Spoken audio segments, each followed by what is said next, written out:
今天我们来做一期粘土花束教程。嗨，大家好，我是镜子。有宝宝说想要我做哆啦 A 梦，以前我们是叫它机器猫的，暴露年龄了，那就结合儿童节做一束粘土花束吧。我安排的是5支粘土，其中2支是哆啦 A 梦。蓝色搓2个大小一致的圆球，按压白色大小不同的圆片，粘到蓝色圆球上，加个鼻子，做2个小铃铛，大体形状就做好了。再做2个表情。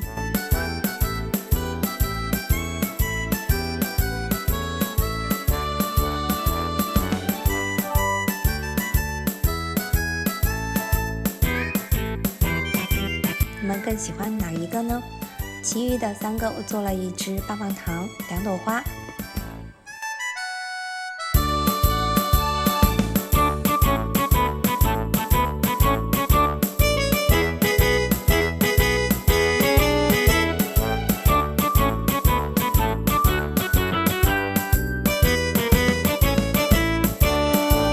花杆我用的是铁丝，再用纸胶带缠一下。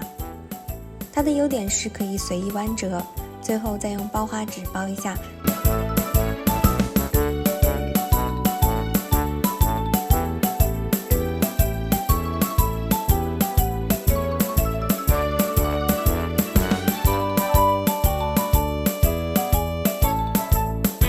加个蝴蝶结就完成了。